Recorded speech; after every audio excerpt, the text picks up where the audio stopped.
his room. I walked into a stall, sat down, and saw a phone number written on the side stating underneath, "Duck you. Katie. You're a ducking itch." Naturally, I whipped out my phone and proceeded to dial the number. At this point in the night, I wasn't exactly in a normal state of mind, so I let the ringing begin. No answer. Oh. Well. She'll never know.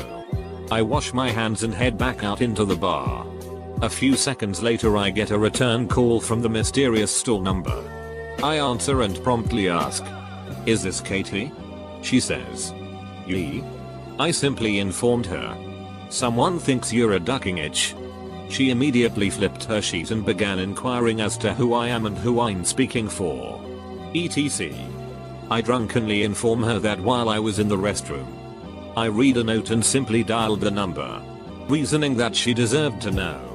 She couldn't understand me due to the noise in the bar. So she starts cussing me out, hangs up, and starts a text war. It's on. After berating me via text, I calmly text her the information I tried to convey over the phone. She finally understood the intended message and proceeded to itch me out. Again. She stated, "This must be Jacqueline. Or one of her war friends. Either way, get over the ducking fact I stole your man. TLDR, Katie is a ducking itch."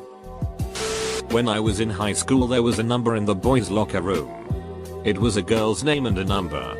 Most of the guys ignored it. But then my friend and I added it to our contacts list. Because A, cellular phones were just becoming affordable for teens. B, we wanted to see who would pick up when we called. We agreed that we weren't going to call during school hours. So we were going on Saturday.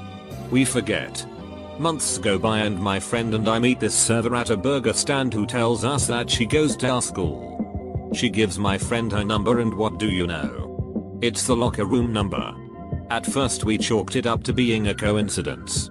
Maybe it was an old number and she just got it. But no. Same name.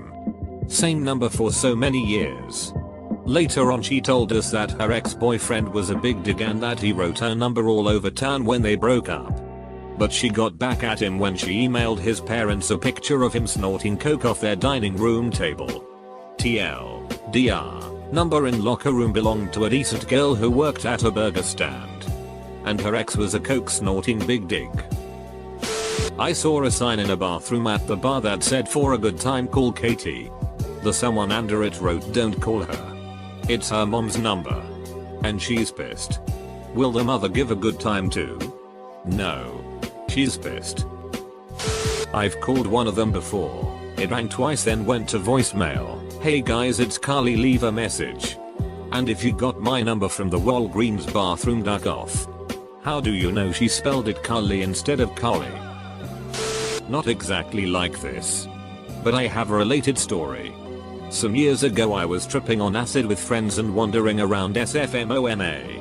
We found a really cool piece of art that included a phone number listed as home office, so we decided to call it. Turned out that it was the artist's home phone number and he answered. Told him we really liked his work and would he like to hang out with us. He wasn't busy. So he said sure, and we told him to come meet us at a nearby bar. Telling him that we would be the ones carrying balloons with faces on them. He came and met up with us and we actually ended up taking him home to a party we were having at our house and hung out the rest of the night. Cool guy. Surreal experience. I usually called people and told them I'm from the police. Calling to inform that they will be fined a large sum for ruining public property. Most people didn't think logically right off the bat. Freaked out and started apologizing. Some girls who scratched their phone numbers into the backs of bus seats started crying and yelling in ungodly fear.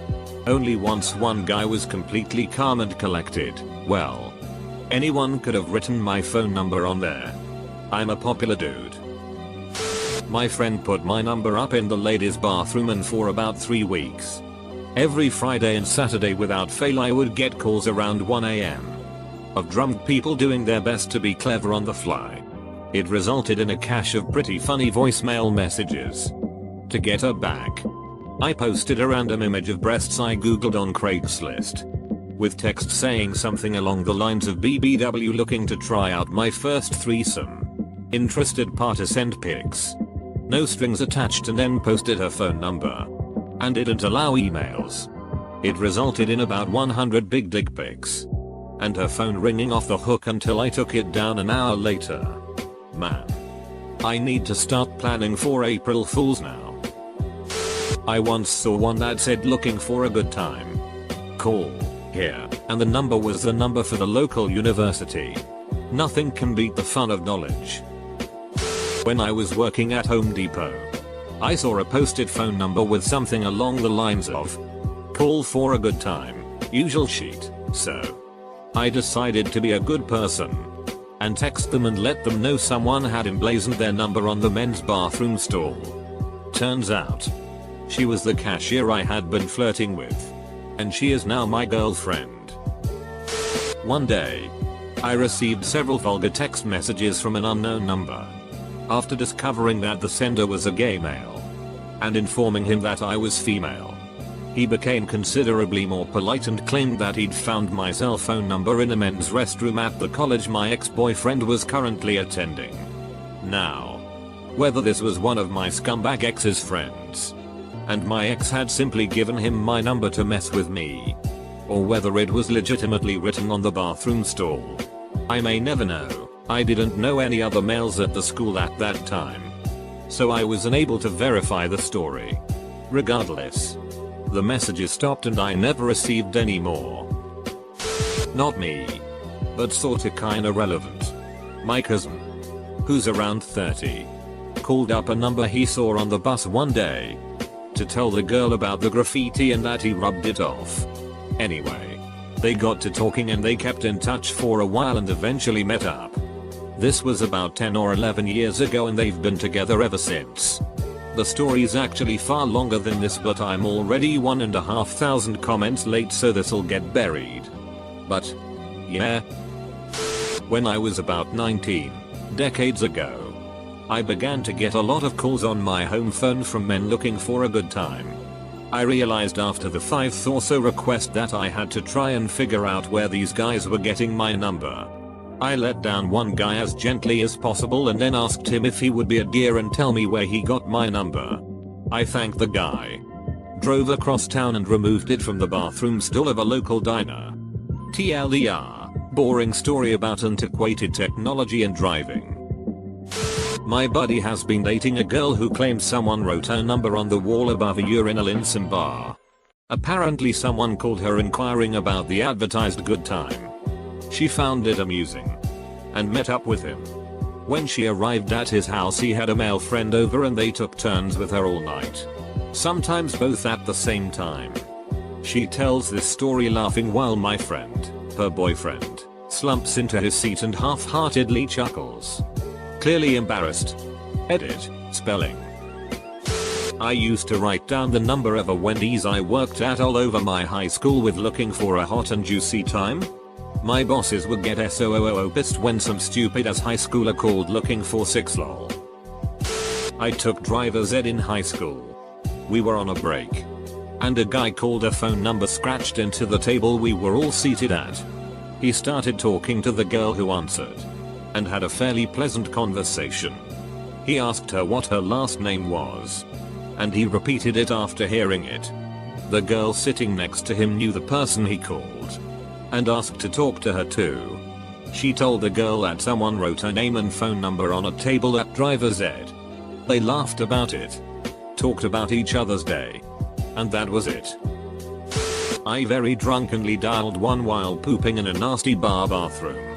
It went to voicemail, and I'm pretty sure I hung up the phone before the recording started.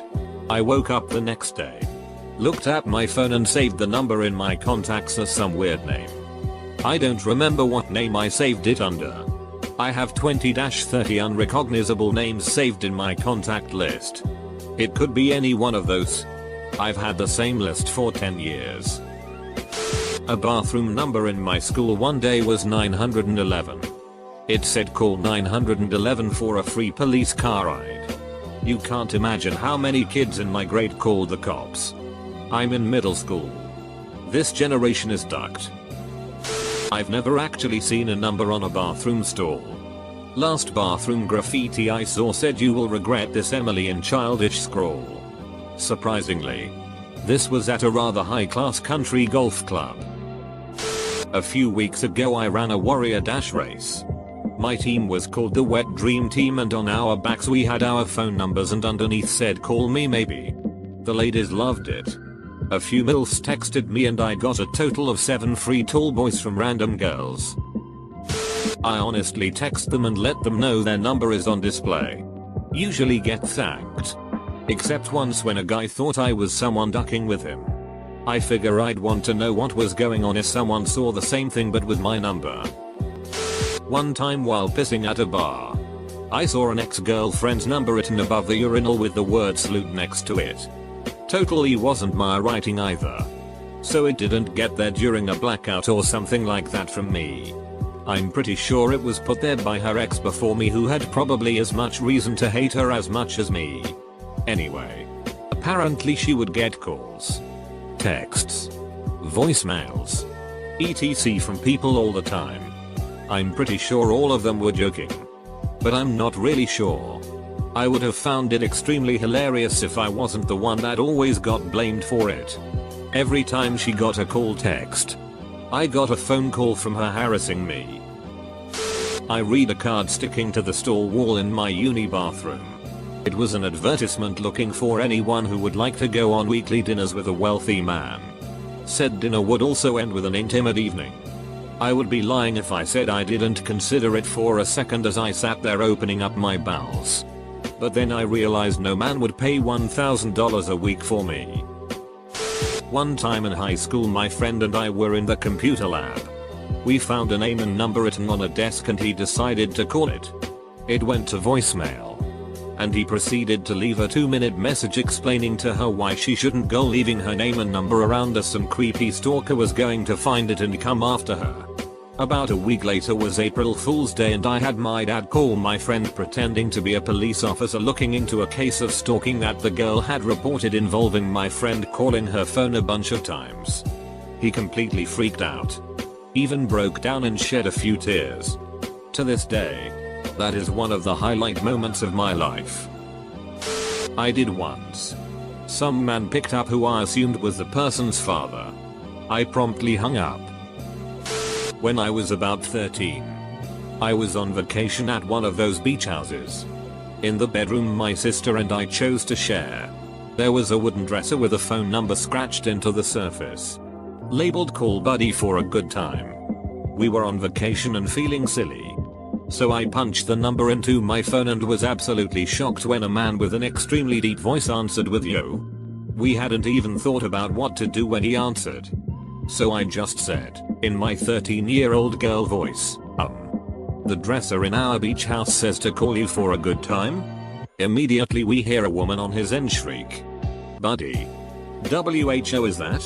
What does she want?" We hung up. Poor guy.